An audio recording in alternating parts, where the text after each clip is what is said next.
कैसे हैं दोस्तों। आज हम बात करते हैं कि हम अपने जीवन में जो भी अच्छा या बुरा काम करते हैं उसका हमें फल ज़रूर मिलता है। इसी जीवन में इसी पूरे काल में भोग के जाना होता है।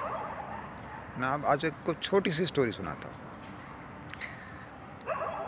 एक डाकू था,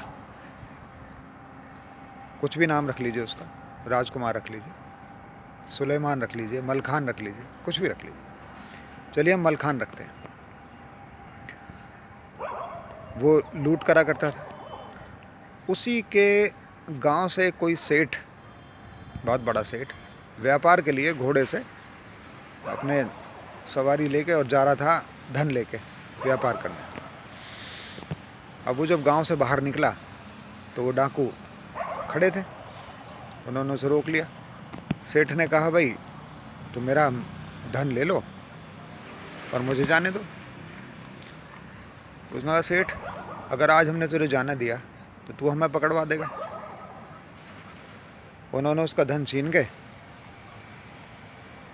जब छीनना शुरू किया तो उसने अपनी जो घोड़ी थी उसने उसे एड़ लगाई। कहते हैं ना, एड़ लगा के सवार दौड़ाता है घोड़ी को, तो उसने एड़ लगाई तो घोड़ी वहीं उसे उछल के गिरा के और भाग गई।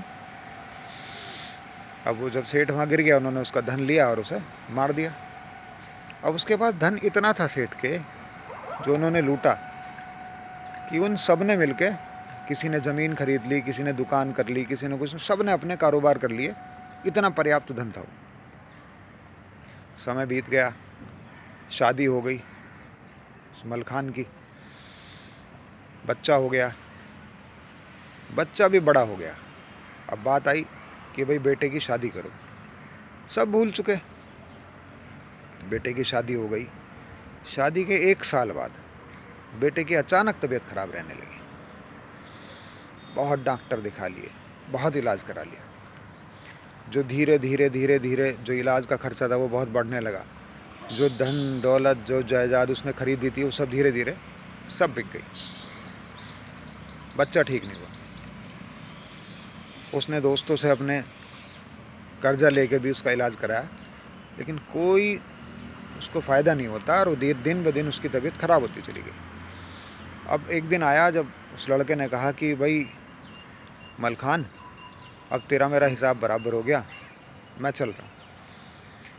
तो बाप बेचारा बहुत दुखी था। वो मलखान जो था बहुत दुखी था। उसने कहा कि भाई बीमारी की वजह से मेरे बेटे का दिमाग भी काम करना बंद कर रहा है, मेरा नाम ले रहा है।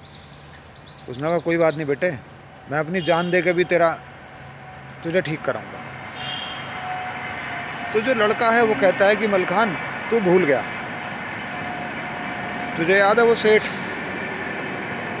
मैं तेरे गांव का सेठ हूँ, मैं जा रहा था व्यापार करने, तूने मुझे मार दिया था, मेरा धन छीन लिया था। जिस धन से तूने, उसी धन से जो जो संपत्ति कमाई थी, जोड़ी थी, खरीदी थी, मैंने वो अपना वापस ले लिया। जो कर्जा था, जो तेरे दोस्तों ने भी बांट लिया था मेरा पैसा, वो कर्जा था, वो भी मैंने उनसे ले लिया, क्योंकि वो सब कर्जा ले लेके भी उसने इलाज कराया उसका, लेकिन वो ठीक नहीं हुआ। अब मेरा जो एक एक पाई थी वो पूरी हो गई और आज मैं जा रहा हूँ। अब मलखान, देखिए, जिसका बेटा होता है उसे दुख होता ही है। उसने कहा, भाई चल, मैंने माना मैंने गलती करी, तुझे मारा, तू मेरे यहाँ पैदा हुआ, लेकिन तेरी शादी हुई, अभी तो तेरे बेचारी बहू आई है, इस लड़की का क्या दोष है? चल, मैं तो अपने कर्म भुगतूंगा, तू मेरे से हिसाब बराबर करने आया था, इस लड़की का क्या दोष है बेचारी का? इसका क्यों जीवन खराब हो गया? ऐसा क्यों हुआ? अगर कुदरत सब कुछ ठीक करती है तो ऐसा क्यों हुआ?